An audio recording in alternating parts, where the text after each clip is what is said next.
ఎస్సీల ఏబిసిడి వర్గీకరణ కోసం మాదిగలకు మాదిగ ఉపకులాలకు సరి అయినటువంటి జనాభా ప్రాతిపదికన వాటా రావడం లేదు.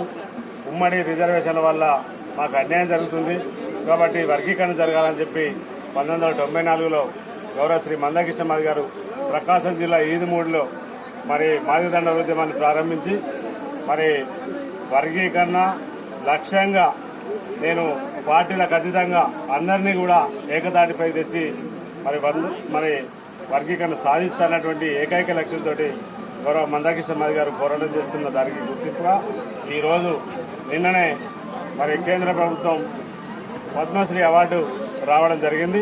దానికి ఈ కోటగిరి మండల తరఫున మీ అందరం కూడా మందకృష్ణ మాది గారికి కృతజ్ఞతలు తెలుపుతున్నాం.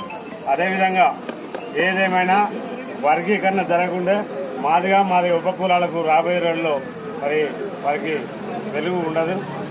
వర్గీకరణ సాధించుకుంటేనే వెలుతురు ఉంటుంది, లేదంటే చీకటి ఉంటుంది అనే విషయాన్ని మాదిగ ప్రజానికం గమనించాలి. 1,00,000 డప్పులు 1000 గొంతుల కార్యక్రమం హైదరాబాద్లో గౌరవ మందకృష్ణ మాది గారు మరి ఫిబ్రవరి 7న నిర్వహించడం జరుగుతుంది. దానిలో ప్రతి ఒక్క మాదిగ బిడ్డ మరి ప్రతి ఒక్కరు కూడా పల్లెన కదిలి మరి హైదరాబాద్కు తరలి రావాలని పిలుపునిస్తూ ఏదేమైనా 1000 గొంతులు 1,00,000 డప్పుల కార్యక్రమం సాంస్కృతిక విభాగం ఆధ్వర్యంలో ఈ దేశంలో ఎవరూ నిరసన చేయనటువంటి కార్యక్రమాన్ని గౌరవ మందకృష్ణ మాది గారు తీసుకున్నారు. మరి చావు డప్పు కొట్టమన్నా విజయోత్సవ సభ జరపాలన్నా అది కాంగ్రెస్ ప్రభుత్వం నిర్ణయించుకోవాలి. ఈ దేశంలో భారతదేశ రాష్ట్రంలో మొదటి రాష్ట్రం వర్గీకరణ చేసి చూపిస్తా అని చెప్పిన రేవంత్ రెడ్డి గారు మాట తప్పి వర్గీకరణ చేయకుండా కమిషన్ల పేరుతో కాలయాపన చేస్తా ఉన్నారు. కాలయాపన చేస్తే ప్రభుత్వానికి మరి చెడ్డ పేరు వస్తుంది. వర్గీకరణ జరగకుండా ఈ రాష్ట్రంలో ఎక్కడ పోయినా వర్గీకరణ వ్యతిరేకించే వాళ్ళు లేరు. ఒక ఏకైక కులం మాల కులమే వర్గీకరణ వ్యతిరేకిస్తా ఉన్నది. ఏదేమైనా వర్గీకరణ చేస్తే మన ఫిబ్రవరి 7న హైదరాబాద్లో విజయోత్సవ సభ జరుపుతాం, లేదంటే రేవంత్ రెడ్డి ప్రభుత్వానికి చావుడప్పు కొడతామని చెప్పి ఈ సందర్భంగా గుర్తు చేస్తూ ఏదేమైనా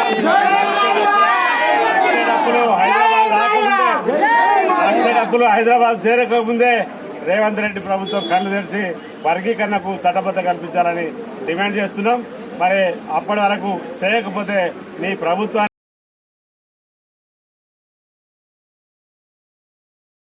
మందకృష్ణ మాదిగ చేసినటువంటి పోరాటం వర్గీకరణ జరగాలన్నటువంటి మాదిగదండల ఉద్యమం మానవతా ఉద్యమంగా ఏర్పడ్డది. ఈ రాష్ట్రంలో తెలుగు రాష్ట్రాలలో ఈ వికలాంగులకు పెన్షన్ 200 ఉన్నటువంటి పెన్షన్ 2000, 4000 వస్తుందంటే గౌరవ శ్రీ మందకృష్ణ మాది గారి చేసినటువంటి ఉద్యమ ఫలితంగా, అదేవిధంగా ఆకలి కేకల పౌరయాత్ర చేసి రేషన్ కార్డు బియ్యం పెంచాలి 10 కిలోలు అని చెప్పి పోరాటం చేస్తే 4 కిలోల బియ్యం 6 కిలోలు పెరగడానికి కారణమైంది.